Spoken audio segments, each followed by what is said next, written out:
welcome to the Fearless Fempreneur show, where we're going to pick the minds of fearless fempreneurs all over the world. And again, today we bring another amazing woman entrepreneur who will be sharing with us about the topic on how to lead a business from scratch. Alright, so today's episode is brought to you by Blissful Studios, bringing your business to life. This live stream today is set up and managed by the amazing people at Blissful Studios. So if you need a live show just like mine, you can go on over to blissfulstudios.sg. Alright, so without further ado, let me introduce Jumaiyah first.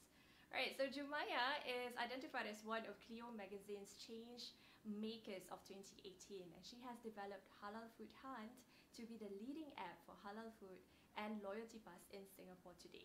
Halal Food Hunt continuously engages and educates its audience, and at the same time inform concerning about halal information, all those related to it. And at the same time, we also see that Halal Food Hunt wants to help people to purchase halal food and find them at the same time. Okay, so to date, she has had several mentions in the media for her contributions in the halal consumer space. Alright, so with that, let me welcome Jumaiyah. Thank you so much for being on the show, Jooms. Oh, you're welcome. Hi. I just came from a long day of work. So I'm sorry if I'm not like 100% today, but I'll do my best. No problem. Alright, so Jooms and I actually go way back. She's a friend of my husband, so I guess that's how we first met.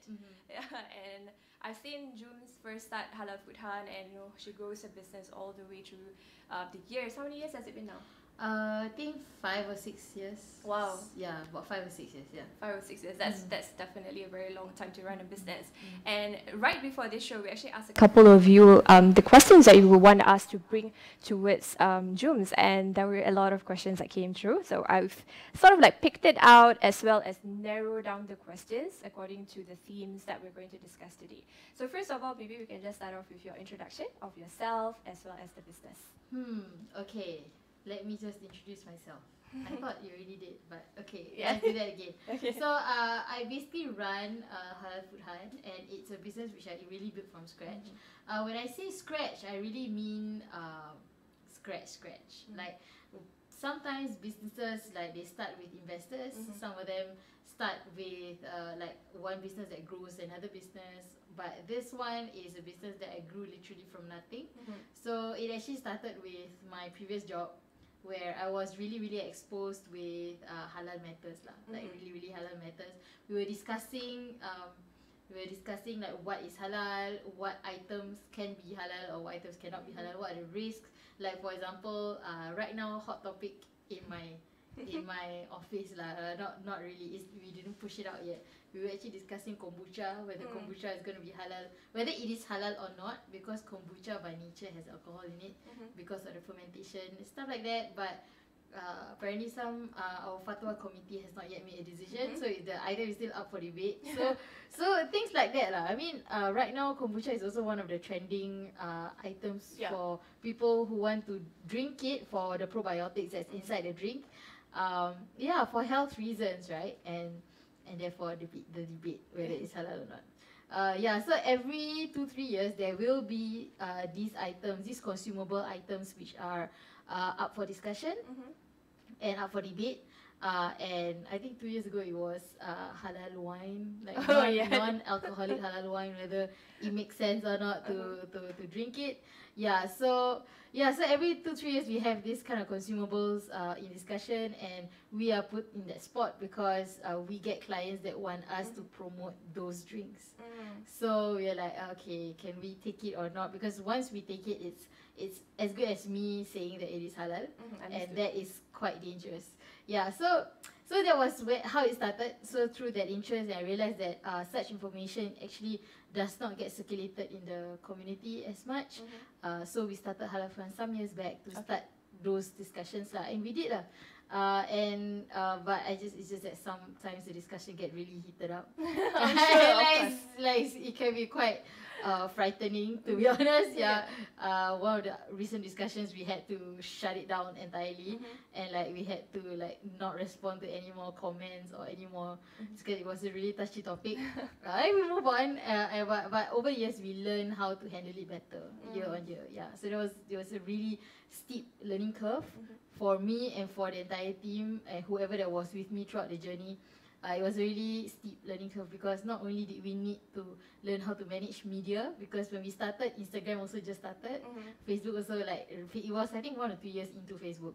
Yeah, so those years are when people really start to know how to handle media. So media was really fresh and new. So like people who are, I would say, experts in the field, are the people who has been playing in the like social media space for the entire of the past 5-6 years, and like they've never left. Yeah, I think that is the only way to really build your expertise on social media lah, to really play the game. So and that's what we did.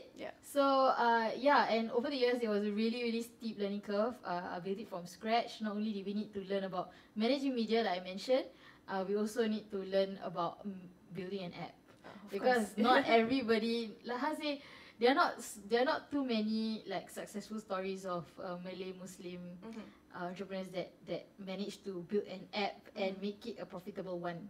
Yeah, I'm not saying that Halafa is way beyond successful, but we are still we've got somewhere, and we are constantly improving. Yeah, so it was really steep learning curve. When I say scratch, I don't just mean scratch as in no money, scratch as in no knowledge as well. We thought we had the knowledge, and after we learned, I'm like, oh no, we don't really have it. And yeah, and along the way you'll be surprised to learn that some of our partners actually went back to school. Yeah, so we went to school, we took some degrees, and we came back, we did it again. So I think in the next 1 to 2 years, it's actually my turn. I've been looking up on some courses that I'm gonna take, because I have to go back to school to pick up more of the necessary skills lah. Yeah. So now where is it today? I think we have a fully functioning app. That is something to be proud of, I think. When we first started, wow, the app was like, oh, like nobody dared to say it to us, right? Because like even though it was not like 100% well-oiled app, it was something decent, right? But behind we were like, oh my god, our app sucks. I'm sure. Do with our app, we had nights and nights of it, like we had some of our colleagues who were like legitimately concerned about our tech capabilities, and then there were people who actually like just left us in the journey, like just say that, oh, I no longer feel inspired, and like so, and it just left, and then those things happen, and today I think it's far improved. Of course, it needs a lot more improvement, but we got somewhere. And I'm really proud to say that we managed to get where we are without investors. That's and good. Every single thing that we've managed to achieve, we actually earn the dollars through revenue, and that shows up for a lot. You know, like my revenue could sustain everything, and most like app developers or app companies actually have to go the first few years without revenue, right? Yeah, and they have to depend on cash injection. But I think where we are at now, I think it's prime time that in the next few months, or maybe next 2 years, we will be looking out for investors now. Like, I feel like we have something that's ready to be presented. That, I mean, if there's an opportunity for investors to come in and make money together with us, then like, why not, right? Yeah, of course. So I think now is so that's where we are at. Yay! Okay. So thank you for inviting me today. No If problem. you had invited me last year, we have declined. Yes, Jums, yes, I know you that well. Alright, so for some of our listeners who are non-Muslims and those listening in later on to the podcast, they might not understand the concept of halal. Maybe you can explain a little bit about that? Halal is basically something that is halal is a guide, and it means permissible. In essence, the word means permissible. So in definition, it means something that is allowed for us to eat or do or practice in our Islamic way of life. So that is the meaning of halal. So if it's something that's not halal, it is haram. But there's also something that's in between, which is called shubha. So halal, shubha, haram, these are all rulings, or like how do you put it? It's we call it, I don't have another name for it. It's a ruling on a particular item. So for example, if let's say I put alcohol here, so the ruling on alcohol is that it is haram and that we cannot consume it because of the, and then the asatiza will tell you that, oh, it's because of derived from this line, from this hadith, and they will actually come up with the backings that support the claim that a particular item is halal or not to be eaten. So that is something that is of concern to a lot of Muslims, because if it's halal means I can eat it. If it's not halal means I cannot eat it. Right? So yeah, so that and the interesting thing is that depending on which area, which community you are from, the definitions of halal may differ quite a bit. Because I give you a very simple example.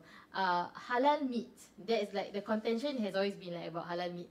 If it's halal meat, it has to be firstly not a pork item, so it has to be chicken. Okay, every item that is not pork. Okay, not pork and not animals with taring or predatory animals, but we're not talking about it. Let's say we have chicken. Okay, so a chicken can also be non-halal chicken, and it can be halal chicken. So the chicken, for it to be halal, it has to be a animal that is being slaughtered in the halal way. And like, so what does it mean by slaughtering it in halal way, right?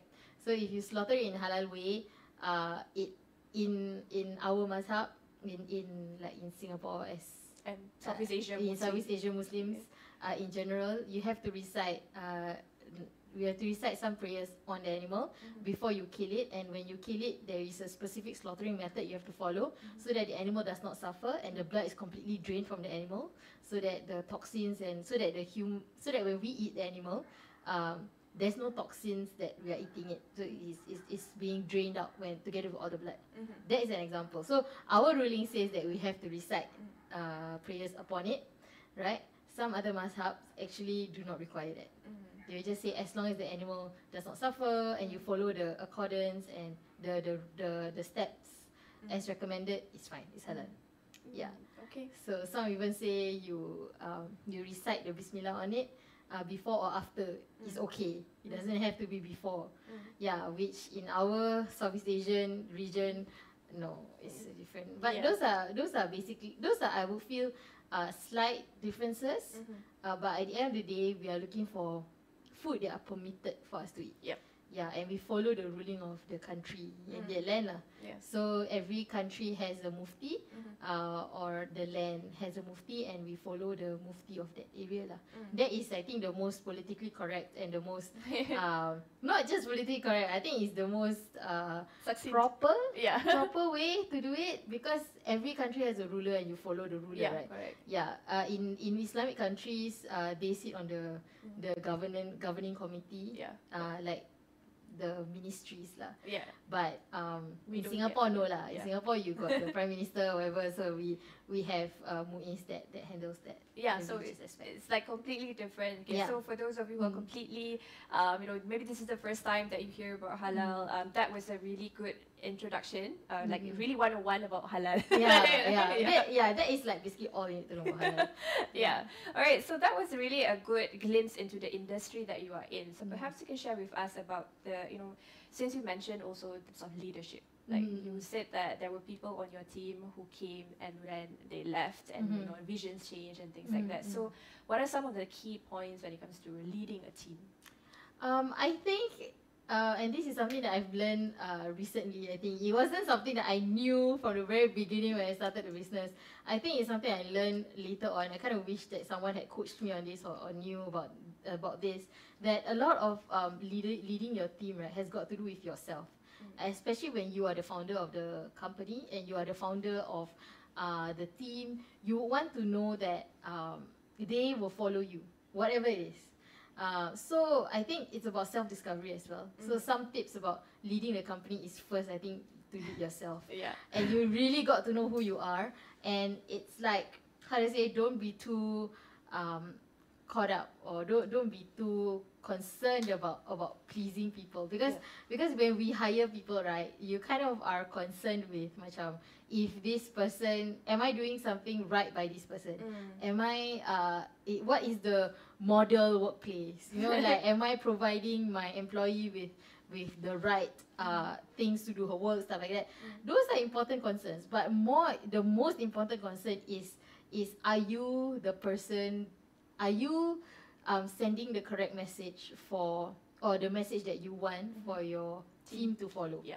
So I think that was one of my major areas when I started. I was concerned about everyone else and what they wanted to do in their life and try to make it part of my team. Right, like for example, if you want to pursue video making or you want to be very good at communications, then I say, okay, why not you do it for Halal Fuhan, right? So that was, and then when they came in, then they have their own ideas about what they want to do. Of course, everyone has their own ideas, they will contribute. Yeah. But at the end of the day, right, what do you want those ideas to achieve for your business? For your business, that is my call. That is not their call.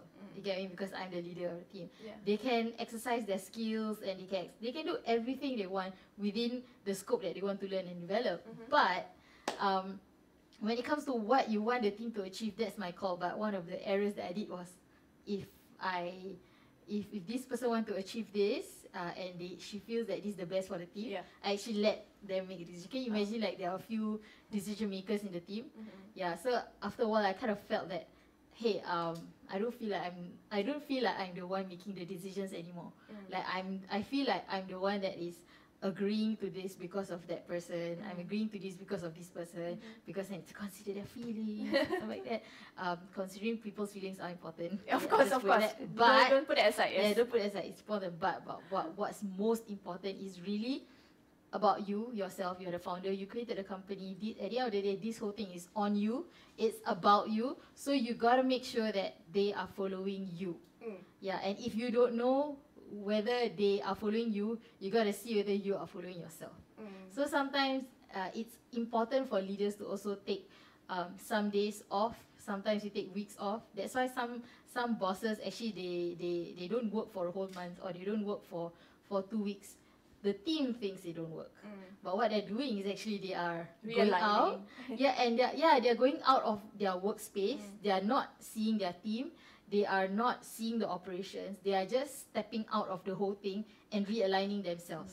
Because when they realign themselves, then they are able to create that clear leadership or clear path to follow. So the entire team will just follow suit. And even though they may disagree, right, it's okay. Because even if they disagree, it's good actually when they disagree, because it means that they know where you're going, and they know where you're going, and they don't want to go that way, or they don't like it, they don't like it, and they have an opinion on it. So they can love it or they can hate it. But the fact is, if they can tell whether they like it or they hate it, it means that they know where the company is going, right? And that is so important. That is just really, really important in leading your team. Like, really, knowing where you are, who you are, where you want to go. I think the second bit will be then to assess your resources lah. How you're gonna get there, right? So that is one of the, I think, key indicators of leading the team. And I think, and then eventually when you already find who you are, know your direction, where you want to go, and then you find the people who want to follow.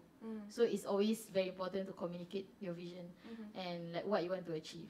So at the end, I think I remember at some point of 1 or 2 years ago, within the last 2 years, I actually said, I did exactly what I said I did. So I went out, I realigned myself, I KonMari my entire life, I threw a lot of things out of my house, I ended a lot of contracts, and I just took out everything. Like, I ended a lot of contracts, I just let go of my office. Then I did everything, that I just reset everything. Start fresh. And after I said that, okay, I took myself out of the equation, I realigned myself, and I actually said, this is what it is, and this is where I want to go, and I want to find people who want to go this way, and that's it. I think that's helpful. And after that, I realized my team was really small. Okay, that's everyone's challenge, not just us. But the good thing is, with the small team, we actually achieve a lot more than a big team. So I think, and that actually means that every person feels aligned. More aligned. We are all more aligned, and we feel a lot more like, we feel like we're enjoying ourselves at work even more. That's a very good advice, because this is something actually I teach also inside the Fempreneur Circle community. This is the exact same thing that we go through. Like you as business owners, you often forget that the values of the organization is often a reflection of your own values.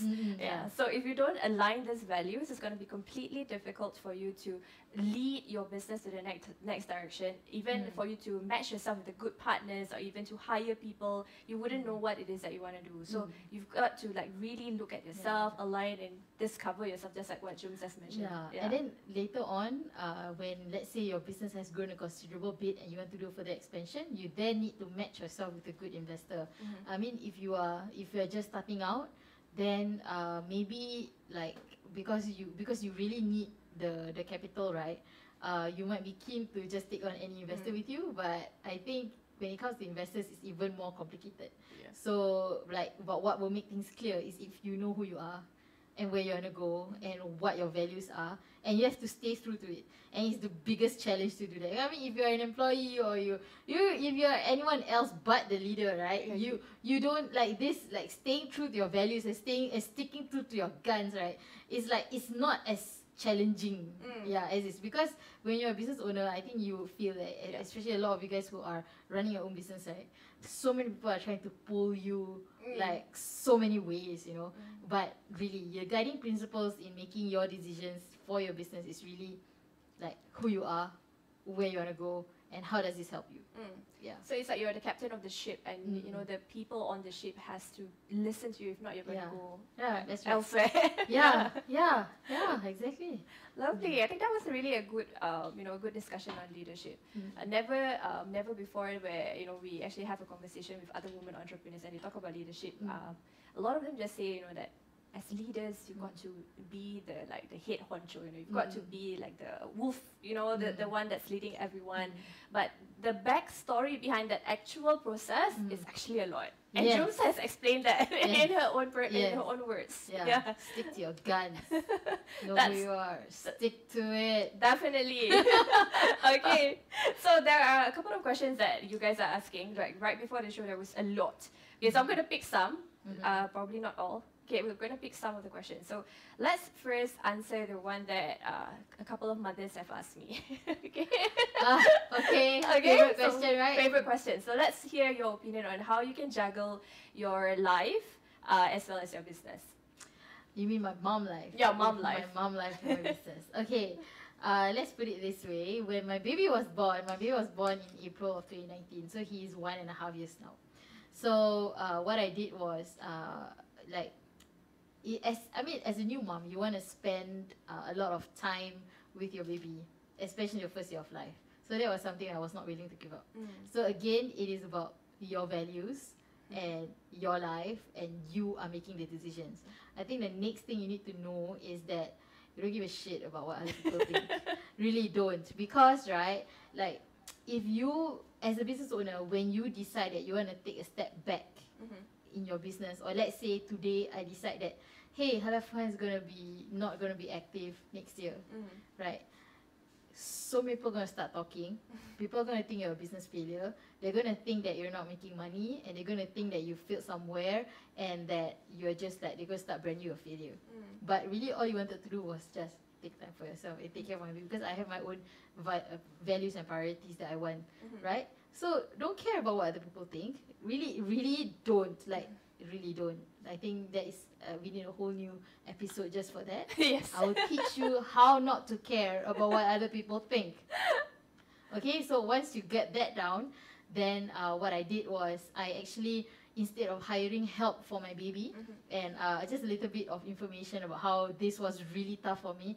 It was my mom. My mom is actually not living with us in Singapore, so I don't exactly have the familial support that is needed to carry on my baby lah. So all my elder siblings, right, they actually had help. Like they will send the baby to my parents and stuff like that, and then they went to work. So and even if they are not working, they have a few days off where they can just, like, my mom was the support that everyone needed lah. But this time when it was my turn, my mom went back to KL and stayed there after my baby was a month, after my confinement period. Yeah, so it was just up to me lah, and that was it. And then because I also stay near your family is important. I also stay at central area. My family stay like everywhere else. So it was just too far to get to them. So it was just me taking care of my baby. So instead of hiring help, because I could easily get help or sent to infant care, but my husband decided that no for the both, because it's best that the baby grows with me in the first year. So what we did was I hired help for my business instead. So that was the first year that I actually learned to let go some parts of my business, and I learned to hire a PA. Yeah, so my PA basically handled a lot of my functions, and I teach my PA, but she really does the work. So it was really important that I learn to lean on someone. So you learn to lean on someone, you learn to lean for help. Yeah, and that really started the ball rolling. When I learned to lean on my PA for help, and she was like the perfect help, because she basically just wanted to be a helpful, she just wanted to be a helpful person, and there are quite a number of people like that. You need to find the people with, you need to find people who want to be helpful with the right skill set, and then you have a gem. Once you have a good PA, don't ever let them go. Yes. Like, no, they want to go, you pay.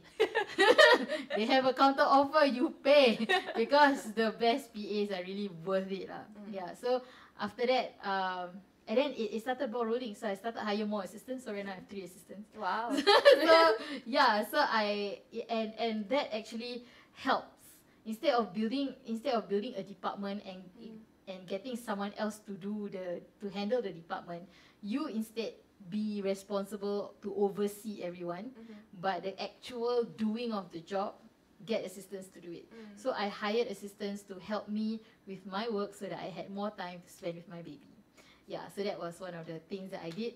And then I really took care of my baby. Like every time I want to go media visit, I'll literally bring my baby everywhere. So the first year of life, you actually see like me bringing my baby everywhere. And then when we meet my friends or meet like other people from other businesses, they will actually say, yeah, ni Muaz. Like everyone knows who my baby is. And they were like, oh, dia suka ikut mak dia makan. Yeah, so like they will say like, oh, I always see you following your mother going to eat. And now also he has quite the appetite, because all he does is watch his mother eat on TV or camera, right? So he has quite the appetite. He actually knows how to eat like quite quickly. Yeah, so that's a good thing. Yeah. So that is one of the things that I did. I hired help in other areas of my life, so that I could manage the mom side of things. That's definitely a very important point. Because also at the same time, this question is actually channeled to you, directed to you by one of our community members, and she has 2 kids. She's just given birth to one. So there was the time where she was asking me like, how am I going to find time to take care of the one that is running around and the one that is here? That's the concern. But your advice makes a lot of sense. So if you can't find within your heart or with your circumstances to delegate the family side of things, delegate the business side of things. That makes total sense. But still hang on to all the decisions. Like you are not letting go of anything, because at the end of the day, the decision maker is still you. The one that does the approvals is still you. The one that comes up with the voice of the company and decides where the business goes is still you. But what happens, the actual hard work to do it, like something that you don't have time for, get help to do it. And this is something that once you learn to hone this, you realize that a team can achieve a lot more than you yourself trying to do everything. That's good advice. Very, very good advice. Something that I probably will listen to. All right. Okay, so the next question that I have for you is actually quite a couple of the questions were overlapping, so I'll just summarize it. When is the right time for you to start a business or take that leap of faith from your full-time job? There's no right time. There's really no right time. And I don't understand this leap of faith thing, because I think if doing a business is a leap of faith, then I think I'm leaping every day. It gets very tiring. But okay, so how do you decide when is a good time? I think if there is such a thing as a good time, because if there's such a thing as a good time, I would think the best time is when you learn that you already know how to handle things. Because like for me personally, I have a higher risk of appetite. sorry, I have a higher risk of I have a higher appetite for risk. Yes. Food appetite as well, but higher appetite for risk. So I would tend to be the one that will just do it and then learn on the go, make mistakes, and I'm fine with it. I'm fine with making mistakes. I'm okay with making mistakes and learning from it. Like so many people in my life, including public figures, which one actually I happen to have met like 1 or 2 days ago. Wow. Like will like brand me a failure and just like do not want to work with me. Wow. So and they openly do it. They like and Say. they openly say it in a very like rude way. But to me it's okay because you see what you want to see, because the people that have worked with me will know that I convert for them and like they know that it's a good idea to work with me. But yeah, so these judgments will be passed on you, and it has a lot of especially when you are still learning, especially when you're still growing. So so that is especially for me lah, and I had to learn to be okay with it, and I had to learn to be okay with failures and okay with learning from every setback, and just get up and go again, because every time I get up I actually get better and I do better all the time. So and I hone the skills that way. But if you're not like as thick skinned as me, like you're not really okay with public failure and stuff like that, and like not converting and then having people like say stuff about you. If you think that you're gonna have problems with that like personally, then I think the best time for you to move on from your previous job to your own business would be the time when you already learn how to handle everything. So while you're doing your full-time job, you have to do your hustle. So when you hustle, that's the time where you start talking to you start talking to suppliers. Then you start learning about all the 100 things that can go wrong with your suppliers. And then after that, you start trying to market, and then you start learning from people. Like Fempreneur Secrets would be one of the platforms where you can learn and get new skills. So these skills, you basically prepare yourself and you equip yourself. And then after that, you will realize that your side hustle in your business will start growing. And then you will grow and grow and grow to the point that you find that going to work is just a chore now, because I enjoy my side hustle a lot more. So, and because the sales is already coming, you are not exactly jumping from some income to zero income. You are jumping from one income to another income. The best time is also when you want to jump from like let's say your full-time salary pays you X dollars, but your side hustle is already making 2 times of that. Then you jump. Yeah, that would be like I think the best time to jump. Tapi not everyone gets that. Correct. Usually you need to spend like 100% of your time on something before it actually pays a lot more than your full-time salary. That's true. Yeah. So even for yourself also, right? It took some time first before you made the jump over to start your business. That's right. But I didn't have that journey. I didn't need to make that choice lah. I left my previous job not because of I wanted to start a new business. It was really because I already hit a glass ceiling, and nobody likes a newbie that outperforms everyone, right? So I as a young working adult, I really did not know how to handle that. I did not know how to handle office politics, and I just oh my god, I was so stressed every day, because like how do I do this? Like you get me? Like I'm given, when I entered my first job, right? I already had prior business experience. So when I went into the job, it was to do business development. So when I turn the business and bring in more money for the business, then suddenly I'm doing something wrong. You get what I mean? Like I'm just doing my job. Like what's So anyway, so I really felt like I was hitting the glass ceiling. So that's why I left. Okay. So, so I guess in a way, like what Jums has just shared just now, so it is about the situation that it's at your workplace. Of course, like for some of you right now, even during this whole COVID period, you were forced to leave your job. So that one is a whole other ball game. So if you were forced to leave your job and you couldn't find jobs for maybe 6 months, for example, then you've got to start to think about how you can survive and how you can actually start your own business. Then Yeah. that one is a circumstantial Yeah. start to your business. Yes. Yeah, so that is something that I would say is helpful. And Jubes Mm. also answered the other question that came from one of our members as well, how to overcome fear of failing. So she's answered that. To overcome the fear of failing is to make sure that you have equipped yourself with enough knowledge so that you don't feel like you're failing. Yes, you don't feel like you're failing. You just feel like you're learning something else. Yeah. Yeah. I wanted to mention something else. I just forgot. Okay, I'll give you some time to think about it. Yeah. Okay, so let me do all the questions that you guys have asked so far. They are all very, very helpful questions. They are definitely very beneficial to everyone in the community. And some of the questions, I would say we need maybe another episode or two to talk about. Yeah. Like one of the questions, like how to fundraise. Okay, like girl, I really have to go and sit down and teach you together with you. Like, okay, step 1 all the way until step number 10. And then even after 10, it's not over. It's there's still other things. Yeah. So And I bet there's something about to prepare yourself. Yeah. So that is a different question. Yes. But I think let's do a brief. Like how to fundraise. I think a brief would be to assess how much money you actually need. That's the first thing. If you need like a few hundred, you think that, or a few thousand, which you think that one person might be able to fund, then find that one person. Sometimes it's your family member.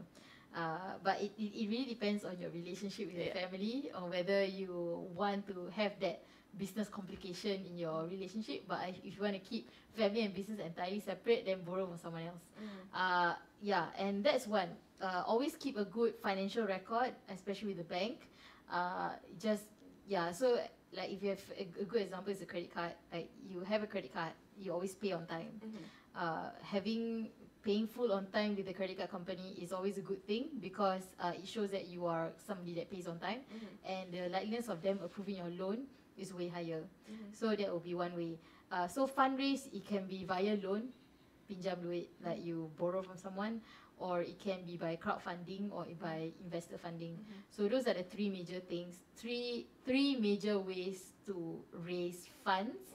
But how you do it on each of the channels, that requires another episode. Yeah, or maybe 3. Maybe 3. Yeah, so that's definitely an intensive episode. But if you want to just have a glimpse of it, we actually talked about this in one of our podcast episodes. We actually have a 4-part segment on this.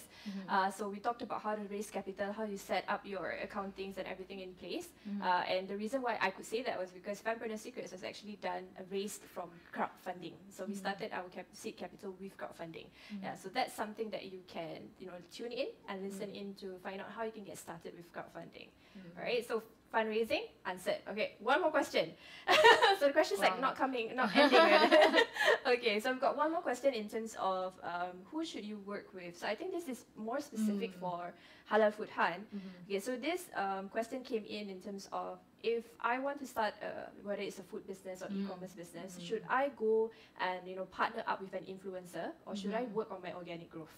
Oh, okay. It depends on what your business is, because I would recommend different strategies for different types of businesses. If you are a professional, for example, let's say you're an accountant and you're trying to grow your accounting business to get more accounting projects, I don't think Instagram is the way to go. Influencer is also not the way to go. You get what I mean? I just give you a very extreme example. The best way for you to market is actually through LinkedIn. And I think everyone should go into LinkedIn now, because it's everyone's game, because they haven't really clamped down on all the algorithm stuff yet. So you should go if you're a professional. But if you're not a professional, let's say you are selling consumer products, then I would think influencer partnership might be a good idea for a start. But I don't recommend it from the get-go. So you probably just imagine this way. Just think of an influencer as, let's say, the TV. So that each influencer actually have their own following, and it's like let's say you engage me, I'm putting your brand name in front of my audience. Okay, so whether it converts or not, it has got to do with you and the influencer. It's half. It's not like just because you put your product in front of an influencer and it did not convert, it doesn't mean that it's the influencer's fault 100%. Because I have also I have seen other people's accounts. Like, I saw this influencer review something, and after that it looks interesting, I click on it, but when I click on the Instagram account, it's empty. So when it's empty, it doesn't give me the confidence to buy. So while the influencer has already done all the influencing job of bringing traffic to your account, if you don't have the right things for them to see, you're not going to convert. So the last step, the checkout button, like it's as if the checkout button was not there. So that is a problem lah. So you should fix up your own stuff first before you engage an influencer. So let's say you've already done that. Let's say you've done your website. You have done your Instagram account. It looks pretty nice. You've already done like links telling people how to order. Your price points are there. Your menu is there. Your general digital outlook is very clear, like what you're selling and how to get from you, how to get those stuff from you. Those things are clear, and then you might want to start getting an influencer to talk about you first. Start with the smaller influencers, and then you go to the bigger influencers. Don't go to like a 70,000 influencers or 1 straight million. away, or 1 million influencers straight away. You're gonna die because let's say you cannot. What happens if you cannot handle they cannot handle the demand? That will be another problem, because as a young business, you do not want bad reviews to be circulating about you. So you want to handle things that you can manage. So maybe you want to start. Maybe start with 1,000, someone with 1,000 followers, and then you move on to a 3,000 influence. Then you move to a 5,000 influencer, 5,000 followers in your influencer, right? So you can go step by step, but one of the most important reason why you should go that way is it's also because it's cost effective. If you go to a big influencer, you're going to charge straight away. Mainly because I just shared with this earlier with one of my consultations earlier in the day. She was comparing influencer prices. And she's like, why is this influencer charging more than you when they have less followers than you? Yeah, and my answer was just, I would price up my rates if I'm getting too many jobs. Because if imagine you're an influencer and after you charge lower, then everyone will come to you, right? Then you're gonna burn out because you got too many projects, right? So I'm gonna price up step by step, increase by 50 or maybe increase by $100, just so that the engagements start to be a manageable size that I can handle. Then I will give more quality to the people who engage me. You see? So different influencers have different kind of rates, but if you go straight to the big one, they're gonna charge. It's not very cost effective. But if you go for the smaller ones, some of them do for free, or they might charge but a nominal sum, so you can afford those. But what I'm actually gunning for is actually, if your product is good, it speaks for itself.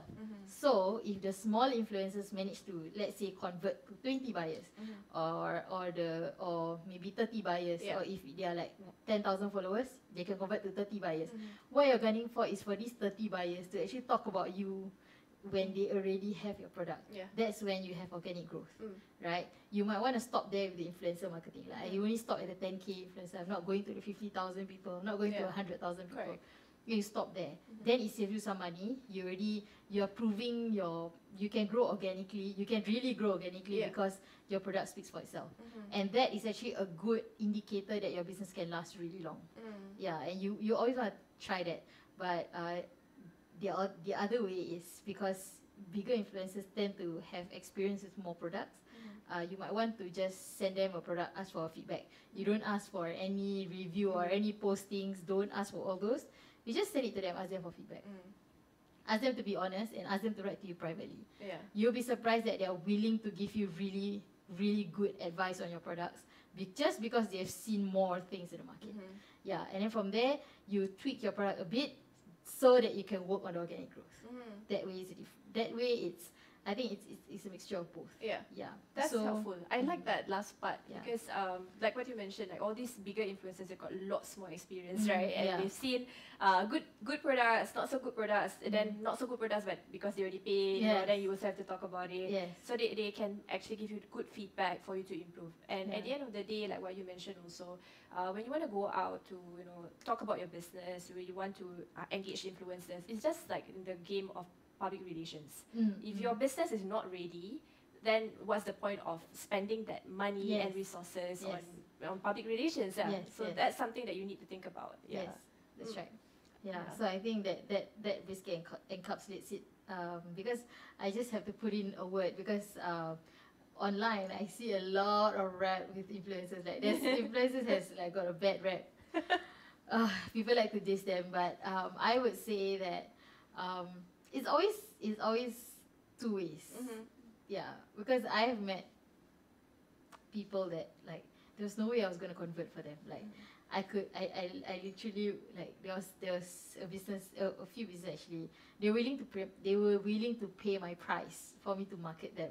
But when I went in and I saw the business and to me I'm like, oh man, the conversion rate for this business is gonna be really low because just because of a few things like to get even if I give a good review, I tell people to get it.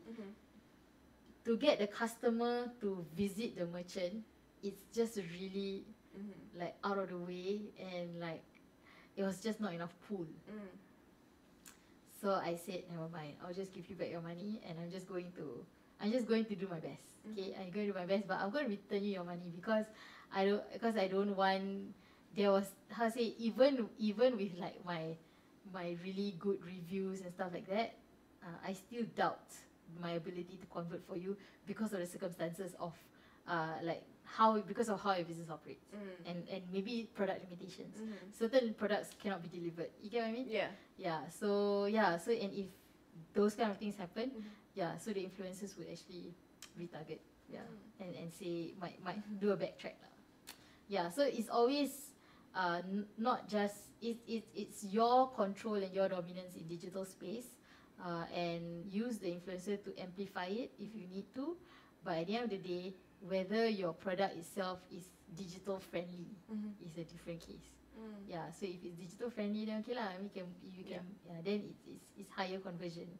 But if it's something that is not digitally friendly, like you cannot buy it online, or I have to visit a particular space, or you don't even have an online ordering form, then the conversion rate will definitely go down further. Because a lot of our a lot of our followers actually will prefer to like do a non, like if you say DM to order, that to this me personally if your IG says DM to order, I'm not gonna order. You give me a form, I want to see the menu, I just hit, I like the price, I check out. So if you don't even have that, then your conversion rate is gonna be even lower, you know. You're making the process more difficult, sort of, right? Yes, correct. So before you partner with your influencer, I think ramp up your own stuff first.